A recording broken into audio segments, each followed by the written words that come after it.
Greetings everyone and welcome. For a new player, Warframe can be a little intimidating.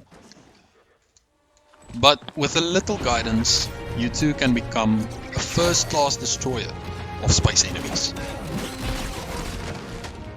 Now you're asking, why should I play Warframe? Well, that's easy. It's not only free, but it's ninjas in space. So what more do you want me to say? This video is a first in a series that I will be making to explain and show all new players the different aspects of the game. If this sounds like something you're interested in, please consider subscribing and hammer that bell icon for updates. We will be looking at the three first starting frames. I will explain and show you how these frames operate and then tell you which one I personally use.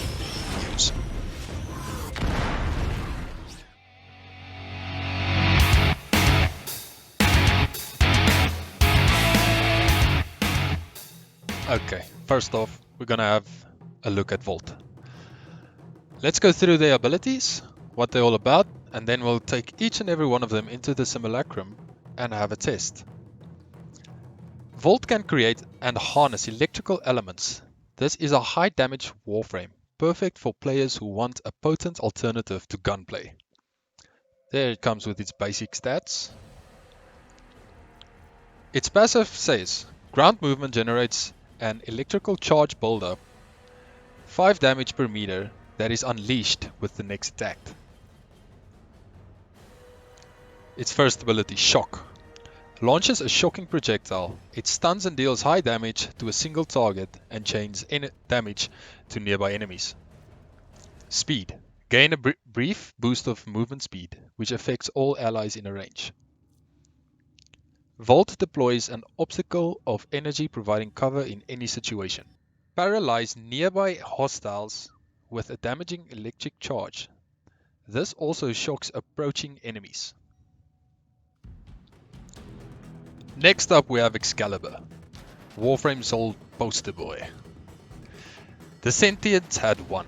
They had turned our weapons, our technology against us. The more advanced we became, the greater our losses. The war was over unless we found a new way. In our desperation, we turned to the void, the blinding night, the hellspace where our science and reason failed. We took the twisted few that had returned from that place. We built a frame around them, a conduit of their affliction. Gave them the weapons of the old ways, gun and blade. A new warrior, a new code was born. These rejects, these Tenno, became our survivors. Warrior gods casting steel and fury striking our enemies in a way they could never comprehend. Excalibur was the first. Also, here we have his basic stats. Its passive, Excalibur deals 10% increased damage and attacks 10% faster when wielding swords. Slash dash, dash between enemies while slashing with the exalted blade. Emits a bright flash of light, blinding all enemies in a small radius for several seconds. Launches javelins towards enemies, dealing high damage and impaling them to walls. Summon a sword of pure light and immense power. And last up we have Mag. With full command of surrounding magnetic energy, Mag is an expert at enemy manipulation.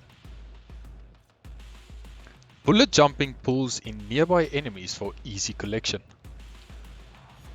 Magnetic force pulls enemies toward you, stunning them and bringing them into melee range. Encloses a target in a magnetic field, ensnaring nearby enemies and dealing damage over time. Bullets and shards created from polarize increase this damage. When you hold it, it creates a magnetic field around Mag, absorbing ranged attacks and dealing damage back in a destructive cone. Emit an energy pulse that depletes enemy shields and armor, creating shards which become deadly when mixed with Magnetize. Shields of allies touched by the pulse are restored. Magnetizes the bones of nearby enemies, causing them to collapse upon themselves. Okay guys, so there we have the 3 frames, the 3 starter frames that you have a selection of when you start out in Warframe. These 3 are all very, very viable in early game, mid game, late game, end game, if Warframe has such a thing, which it still does not unless you're into fashion. But let's go test them out and enjoy. Okay, now we have Vault. We're in the simulacrum. This is our little Warframe testing facility. And these enemies are level 40. We got something of everything. We got a little tanky boy over there. Some easy guys over here. This Bombard, normally tanky. Corpus Tech, also tanky unit. We got some normal Corpus units. An infested Toxic Ancient back there. So let's test it out. And guys, this is a normal base Vault. I have nothing on there. There's no mods, there's no upgrades. This is base. This is the same as how you would get him when you select him as your first character to play through. So let's go on with his first abilities. Here we have a little shock beam. That thing really does decent damage. As you can see, that guy's dead. That thing will probably die. Yeah, that thing's out as well. That thing's as good as gone. Even unmodded against level 40 enemies, guys. And guys, if I'm saying I put level 40s here because it's really that you're going to encounter a level 40 the first time you play this game. Only at the end of the star chart, when you reach Pluto, is when you will have level 40 enemies. Otherwise, while you're just new in the game, playing through the quests, level 40 is not something that you will see. So with an unupgraded frame to do this type of damage, that's decent, guys. Vault is really not a bad frame, and it has so much to offer. Let's just get some more enemies up here.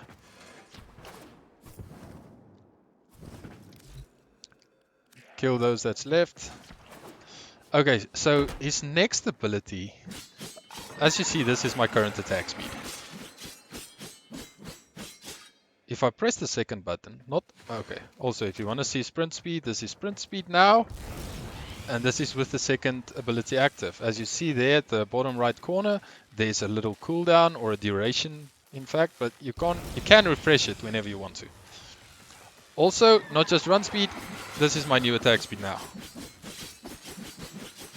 There you have it. Third ability, simple, plain, straight and forward. A shield. They can't shoot you through the shield. All damage you do from this side, I believe the critical damage is improved. If you look there at the top right corner, you'll see 1000. This is what happens with Vault's passive. The more you run, the more the damage builds up to 1000. I don't think, yeah, there melee. Okay, melee takes 1 away. See, if I move, there it climbs up, which means I'm gonna do 130 damage on my next swing bonus. It's somewhere in those numbers. In any case, down to the final ability. Now this one is Vault's bread and butter. People doing not simulacrum, people doing the onslaught. We got his fourth ability.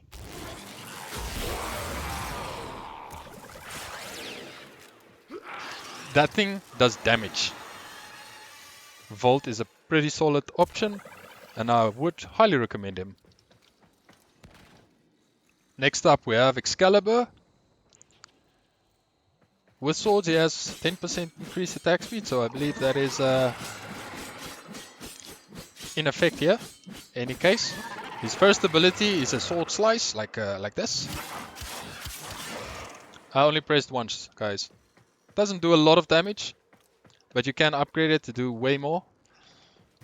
And I mean, come on guys, it just looks cool. Look at that. Look at that. That's decent. Next ability, this is your crowd control. Everybody's blinded. As long as they're blinded, they're not shooting at you. If they're not shooting at you, you're staying alive. Next up, Radial Javelin. Also not a lot of damage at this stage. But as for Excalibur, we don't use those abilities anyway. This is what we use him for. His Exalted Weapon. Those are the damage numbers. Look at this, guys. And you don't need to be up close and personal. It fires a small projectile towards the enemies. And you just wipe the floor with them. Pretty solid choice. Excalibur as always. Next up we have Mag. The only female of the 3 frames you can select. Her first ability. Pulls everyone towards you. I also think they said the bullet jump is... Oh, it's for items. Of course. Okay guys, for a second ability, I'm gonna need a weapon for this one. So what happens is this bubble. You get this bubble, and any projectile you fire into the bubble gets magnetized and stays in rotation within it. So the more projectiles you have in there, obviously the more damage you'll do. And the stronger your weapons, the more damage. Not bad. We have a third ability, Polarize. Polarize strips them of all their armor, which makes them easier to kill. Let me just get some more energy here. And the fourth ability, you lift them up in the sky and slam them to the ground. Let's get a full group of people out here. Let me showcase what happens with the second ability if you have a really powerful weapon equipped. Let's go for something like this. This is a strong boy of mine. Let's simulate all of these.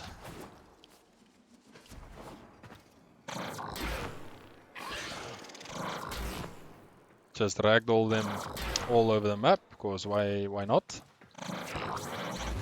Bubble, something strong. Look at that. They just instantly die.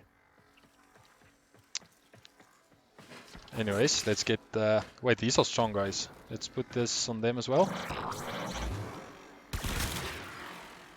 Look at that.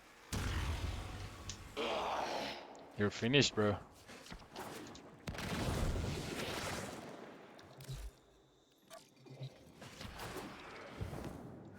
And this is the fourth ability. Well, never mind. My second ability just ruined that take for me. Let's go back and do it again. Mag is very strong, guys. She is very strong. And it makes it really hard to choose the first frame. It really does make it harder than one would think, because all 3 starter frames are so fantastic. It's really hard to pick one. There we go. Oh, 2 of them actually died instantly. Not a particularly hard hitting ability. Normally we just use her for her armor strip ability. And obviously that bubble. That bubble's strong, guys. So listen. It really doesn't matter which frame you choose to start with. All 3 of these frames are exceptional in their own way. It comes down to the way you want to play. Every single frame has got a multiple amount of styles that you can play. You want to use Volt for his 4th ability to just nuke everything? Then do it. If you want to use Volt with just his 2nd ability to get that speed boost for the melee weapon, then do it. You are gonna wreck stuff. If you want to use Excalibur, do it. He's fantastic. Just because they are starter frames does not mean that they become redundant. Every single frame in this game has a use. It just depends on if you like playing with it, and they are all very strong. Stay tuned for the next episode, where I will be personally playing a new playthrough, and I hope to see you guys there. So thanks for watching. Bye bye. Bringing an end to an empire.